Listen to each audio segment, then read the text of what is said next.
Lumos challenge. Collect the challenge stars. Find 49 beans, 4 chocolate frogs, 4 save game books, 1 secret wizard card, 4 secret areas, and 20 house points, find 7 challenge stars, and encounter 3 enemies.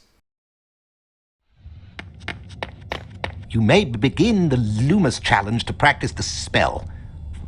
Follow me, Mr. Potter.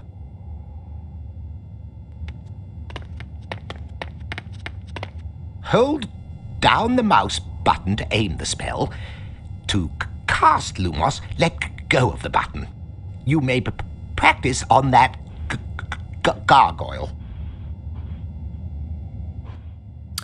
How about an introduction first? Hello and welcome everyone to Let's Play Harry Potter and the Philosopher's Stone. This is guys 115 speaking, and let me welcome you to the final spell challenge, the Lumos challenge. We'll be essentially getting our final few house points and collecting the final challenge stars. But to be honest, I'm a bit nervous the way Quirrell's staring at us, almost like he wants to put those hands on Harry's neck and strangle the life out of him. So maybe let's do what he says. Don't dawdle, Mr. Potter. Cast Lumos on the statue to expose the correct path. Well, alright then, let's see what the final spell does. That's quite bright, isn't it?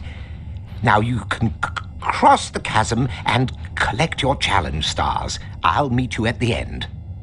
Awesome. Sounds like we've done this before. Not that long ago, learning Flipendo. Now, honestly, I'm a bit disappointed with Lumos spell in the first game, because mechanically all it does is just, it opens pathways, but so does Flipendo, so does Alohomora. It doesn't seem to strictly do anything mechanically different. I really love what they did with Lumos in Chamber of Secrets, and then kept in Prisoner of Azkaban, but later about that. These gargoyles, whilst terrifying, I don't know, there's just something goofy and friendly about them. Always happy to see them. What I don't like is that each time we use Lumos, there's gonna be a cutscene slowing us down. Auto-opening door. The wonders of magic. Imagine one day having technology which would make a door open when you approach. That would absolutely blow my mind. Anyway, let's just get these jars broken. By the way, very important, I have not encountered this bug since using the DirectX 11 render. But if you find that the shards of the vase keep hanging in the air, this can interfere with the Lumos cloud that will be summoned a bit later above it. Somehow the shards and the Lumos cloud verticality gets messed up, meaning that the Lumos cloud will be lower than it's supposed to and you will not be able to continue the level, okay? So, I guess what I'm trying to say is... You know what? No, you will be able to continue the level, you won't be able to make it...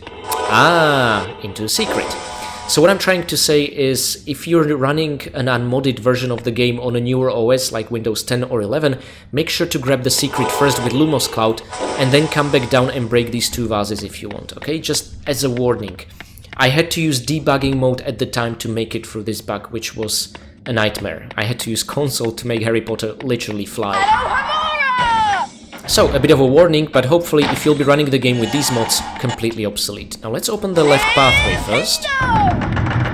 And keep in mind these kinds of walls. It's something I never knew when I was a kid, and I actually looked up a guide online which told me some of these can be open, which is incredible, and I missed these in my original walkthrough. Well, not really. When you see the uploaded video, they are there, but I had to edit them in, so my final bean counts are actually not perfect, which is infuriating.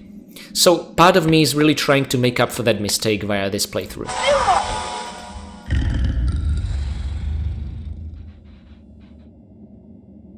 There we go. One thing where the clouds disappoint me, to be honest, is the sound effect of you stepping on them. I would actually expect the sound effect to be something muffled, like a carpet. Or maybe because it's the... Maybe it is because I'm biased because of my favorite IKEA Fjädermån plushie pillow in the shape of a smiling cloud. But, I don't know, them making sounds like you'd be stepping on a rock or something just doesn't feel quite right. Oh, I could have stood... No, you cannot stand Harry up where the clouds appear. He will move to the center. Never mind. I want to do a little experiment. Now, you don't have to get on this cloud to get on that one. You can just grab it directly, but I guess I want to touch every single cloud in the game, if that makes sense. And then maybe do a count. Now, that'd be interesting. See how many Lumos clouds we summoned at the very end. Anyway, not gonna spoil my plans for the final video. Let's collect the next challenge star. And get a few beans. Is it gonna be just 2? Judging by the oh, 4? For this kind of chest. No, that is... Whew, that's something. Okay, now you will see 3 clouds spawned by the gargoyle. And if the final one is in the same elevation as the first and second, you have not triggered a bug, which is excellent. That means you can get to the secret at the very end. This one, this ornate glass cannot be opened, but this one absolutely can. By the way, may I just point out how much I love the fact that there is no background music, there is just the sound of deep earth, like something's trembling deeper beneath us. Or a wind howling, but nothing else, no significant sound effects, ambience, no music, and it gives such a great atmosphere to the Lumos challenge, being dark and you bringing light with the spell, and it also being the final one. Anywho, enough rambling, let's see what card I picked up.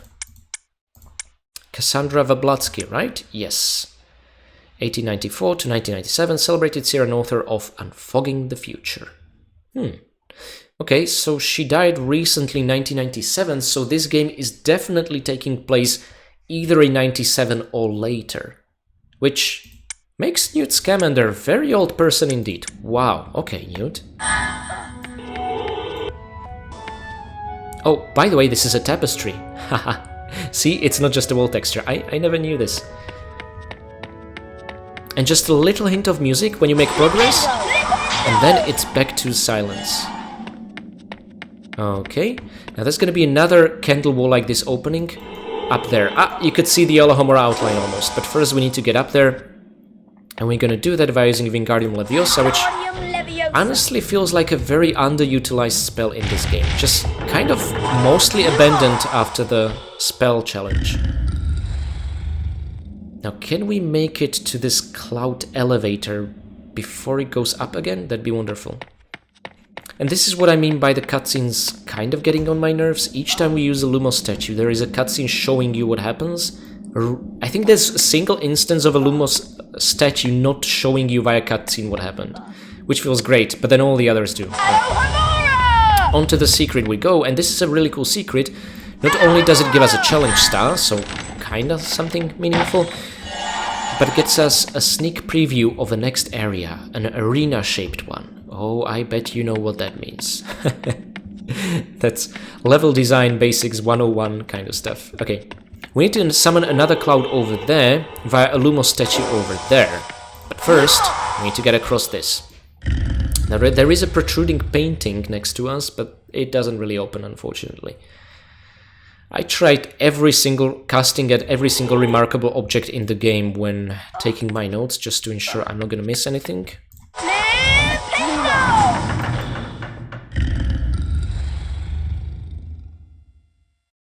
Yeah, but awkwardly we kind of have to crisscross the entire room to get there. Yeah, this isn't as much of a challenge as a patience exercise, I can't help it. I guess not having those cutscenes wrestle control away from us would make this feel so much better. By the way, there is some weird graphical glitch whereupon the clouds change texture either into white or this sickly green, which makes me feel like I'm getting poisoned. Interesting. Something about the renderer just not agreeing with the Lumos clouds. Ah, it's a small price to pay for how amazing the game looks. Now, before we enter the arena, just something I want to show you, we've been on the other side of this grate. We picked up the challenge star and the chest. The door over here, we can actually go through and continue with the level. Picking up the star in the arena is completely optional. And over here, we do have a side room with a chocolate frog, oh, with a golden glow as well, nice. And we'll open this short wall to reveal a chest inside. So there's another secret. Okay, now let's pick up that star and hope we will not take damage. God damn it, Beefs. Oh, look at the damage he dealt us. So it's not just Venomous Tentacula. You know what? I'm gonna see you guys again here and try and figure out a way to avoid taking this damage.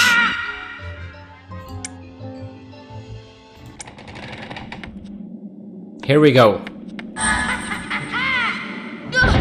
God damn it. The game wrests control away from us because of that stupid cutscene every single time. I think we'll just have to try running from different sides whilst jumping or something like that. Oh, shut it.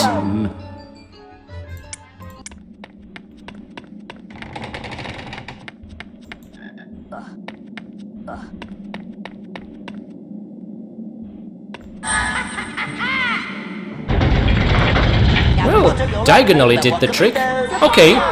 No, we just gotta avoid the rotten tomatoes. I'm not even gonna let you finish those lines after what you just pulled off.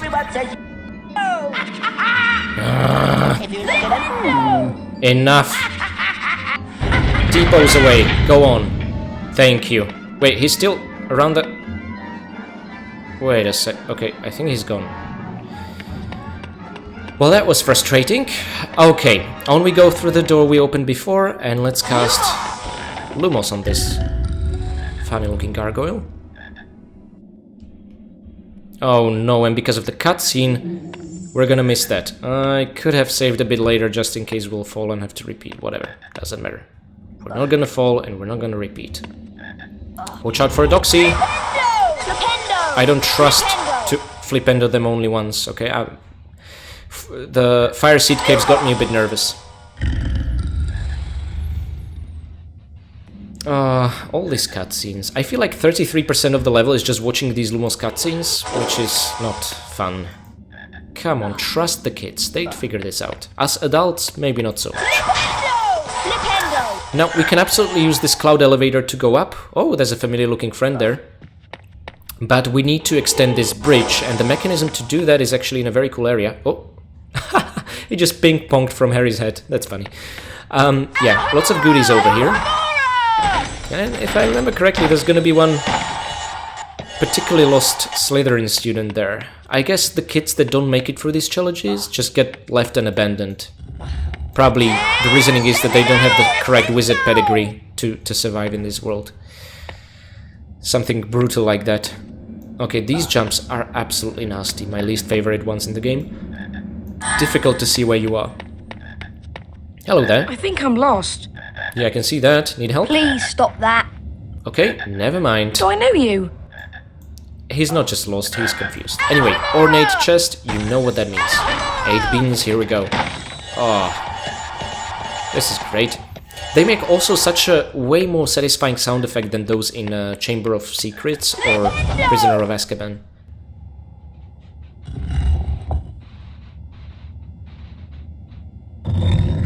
I always love this mechanism. There's just something so... I guess the word to use would be quaint about how it constructs from all 3 sides. Okay, we almost didn't make that jump. Let's jump a bit later this time. Good. It looks like it cannot be done, but Harry can just about make it. There is some small margin for error. It doesn't have to be... Whoa! I've never had that happen before. Anyhow. Whoa, orange color, that's new. Will it set us on fire? No, we're good.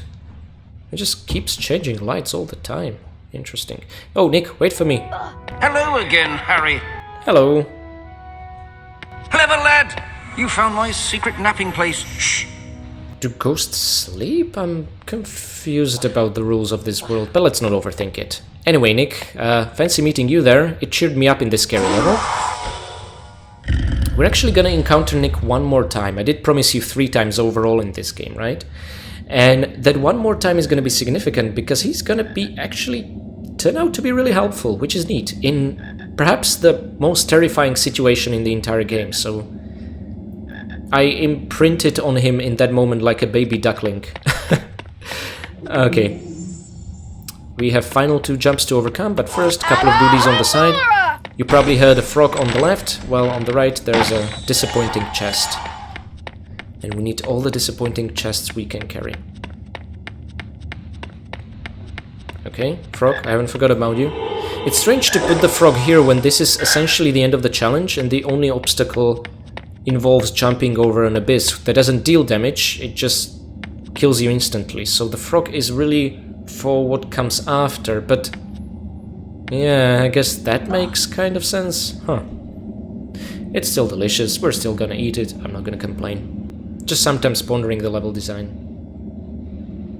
Now, when the clouds are moving, they hide their true borders. It can be a bit tricky, because they leave this cloudy after effect in dead motion. Nevertheless, my friends, this has been Lumos Challenge. I hope you enjoyed its dark atmosphere. It's time to step out into the light.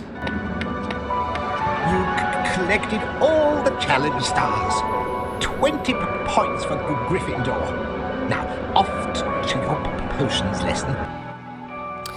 My friends, here we are. 350 points for Gryffindor. We are not gonna get any more until a particular ceremony at the very end of the game.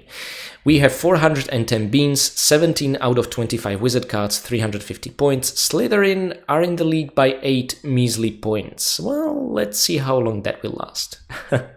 I really hope you enjoyed the final spell challenge, and I'm gonna see you again tomorrow for a very brief episode, but there are gonna be some really neat secrets we'll uncover there and more cards for us to find, so I hope you'll enjoy it nevertheless.